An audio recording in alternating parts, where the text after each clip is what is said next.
Cold nights in Harlem, blood flowing like the Nile and mothers losing their sons, all for some rock dealing gone wrong. Men murdering each other for turf under the gloomy skies that turn to night, but the peace the moon brings is non-existent. Harlem, the gangbanger graveyard, the place where breakout sensations are praised but the rest are tossed aside and forgotten. Ramiro and Jax are victims to the curse that Harlem cast on its inhabitants from birth, living their whole lives in brick mansions to either hide and be disgraced or fight and die valiantly. Ramiro and Jax, brothers to the end, both make mistakes they would want to forget but have to live with their sins. Regretful past and terrible fates, but only one will regret the end result.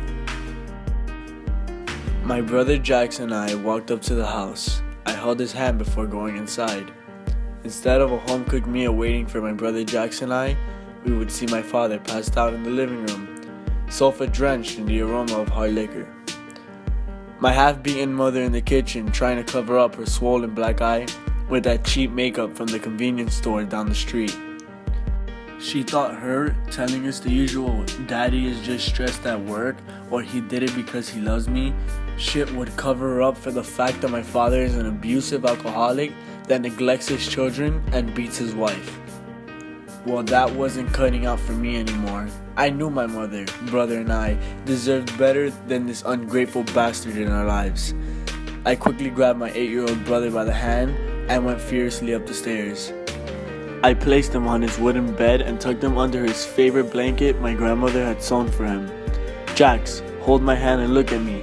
I need you to promise me to count until 100, and no matter what you hear, don't stop counting," I said. My brother, with such innocence in his eyes, just nodded and started counting. I walked downstairs, hoping that my father was still there. I went into the kitchen to find my mother sobbing in the corner. I ignored her tears and went straight to the cabinet where we kept all of the kitchen utensils. I was indecisive at first whether or not to stop my family's pain.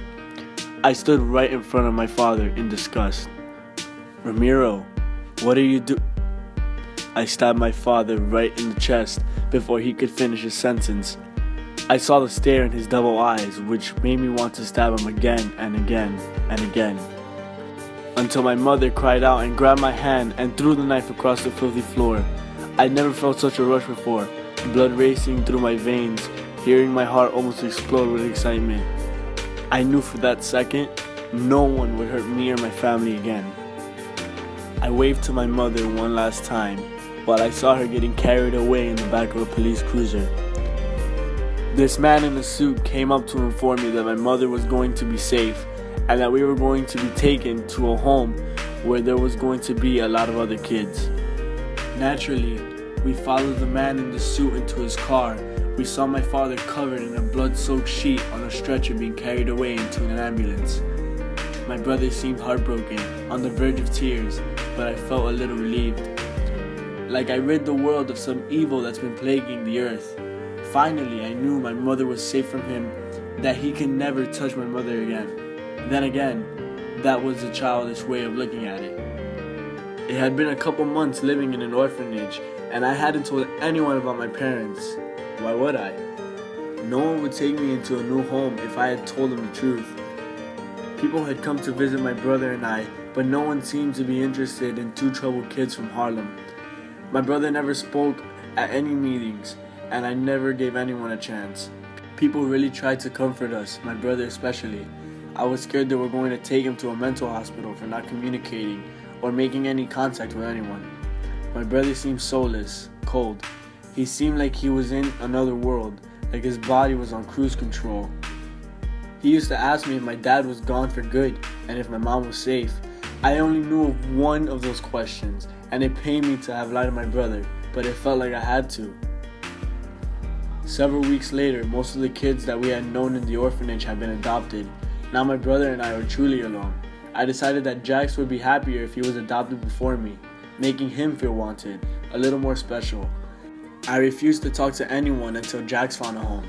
Surely enough, Jax was adopted by some family that lived in New York, while I was adopted by a family that later on moved away from the big city into the suburbs of Michigan. I didn't know much of my brother after we separated. I stopped having contact with him when I was about 15. I really wanted to see him again. I miss him a lot. He is my little brother after all. My biggest fear was that he would join one of the gangs that would be around their childhood home in Harlem. But if that was the case, I would make sure I'd find him before anything happened to him. I had always wanted to be a cop, helping those in need and being a hero to others, patrolling the streets, giving the lurking evil the justice it deserves. However, I didn't expect to be doing paperwork for the first couple of years. I had become a cop after a few years in college. To be completely honest, it sucked. There was no action, no excitement, just pens, paper, and hearing that annoying prick Jerry talking about his new car or his dog. Nobody gave a shit. No one could tell him anything because his father happened to be our boss. As for my search for Jax, it had been confirmed that he was related with a gang named Black Spades. I only remember a bit about that gang growing up. I remember those wannabe thugs screaming, "Black Spades till I get shot down." You never heard of these thugs doing anything other than rob a 7-Eleven. I guess they knew they had to. My brother was an idiot for joining a gang. After all he's been through, you would think that he would want to make something of himself than to become a gangbanger. What am I saying? My brother has suffered a whole lot. I had no right to judge him. I must be overworked from all these stupid papers. I want to get transferred to New York. I'm tired of all these suburban crimes. Oh no, Michael punched Jimmy in the parking lot of some bar. Tiffany didn't look in her rearview mirror and hit Bertha with her car. All these dumb, useless 911 calls. And of course, I work the night shift, so I have to deal with a bunch of drunken idiots that start crying whenever they see the lights start flashing. Actually, it's pretty funny. I think that's the highlight of my night. A couple weeks later, after I had sent my transfer request form, the boss called me into his office and gave me the best news of my life. I was going to New York, and finally I would be able to start the search for my brother. As I walked out of the police station with all my things, I remembered all the good times I had in that place.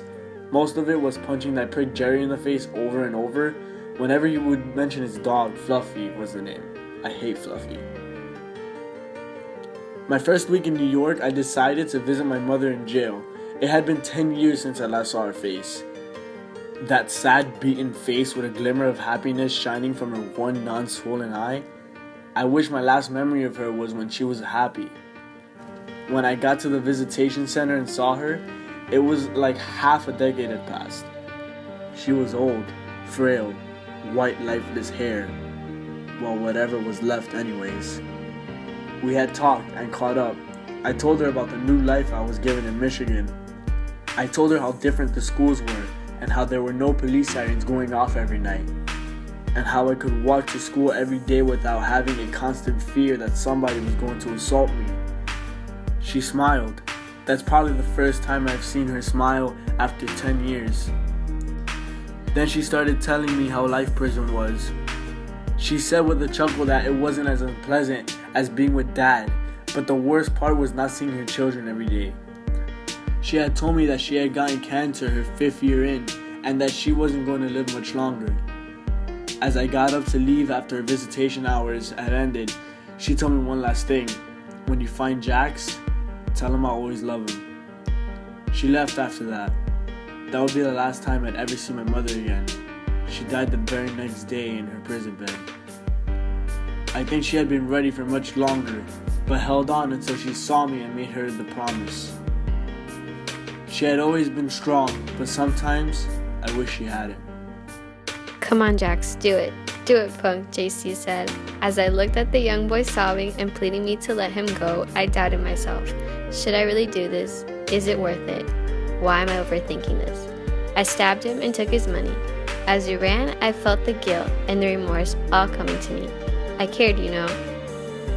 I had to play the part that I was this cold-blooded, ruthless guy, because if I didn't, then I was considered weak. And if you're weak, you never strive. It's a vicious cycle. I knew what I had to do to be at the top, and I wasn't going to let any sort of emotions affect me and my place in the game. I got initiated into the gang a couple months ago, and you would not believe the things I had to do to get here. I did some things that, yes, I am ashamed of, but the money, the power, the sense of belonging took all the shame away. I never had a real family atmosphere. I thought that in my embracing a gang, I would feel that. and I was right. Things were great. I had money, was looked up to by people, and I had the easy solution to making it big and doing it quickly. The black spades filled that empty hole of loneliness and neglect I have felt my whole life. I felt protected and loved by my new brothers, and that was the best feeling I've ever experienced. Just knowing someone has my back for once, knowing that I have a family to trust and confide in. I did have a family before this, but they let me down. There's times where I think about them, but whenever I do, all I remember is chaos. I never forget the day I last saw my father. I'm not going to lie and say he was the world's most perfect dad. Yes, he had his flaws like every human being in this world. I'm not going to say that I loved him, but I did look up to him at some point in my childhood. However, he ruined that by hurting my mother emotionally and physically. He let me down. My mother, I missed her. I haven't seen her in 10 years, and to this day I can still remember her sweet smell and warm hugs. Believe it or not, this is what has gotten me through the dark days of my initiation process. I wonder how she's doing and if I'll ever see her again. My brother Ramiro was the closest thing I had to a father figure.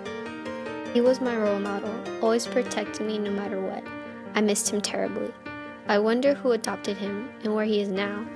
I remember Ramiro always wanted me to get adopted first, so I won't be alone. But after foster care, things went from bad to worse. When I got adopted, I came down to New York with my foster parents. My foster parents weren't all that great. Yeah, they saved me from that orphanage that I deeply despised. But quite frankly, it wasn't all that an orphan kid would think it would be like. My foster parents were just in it for the money. They would adopt kids so that they can get some type of aid from the government so they can give them money for the amount of kids they had.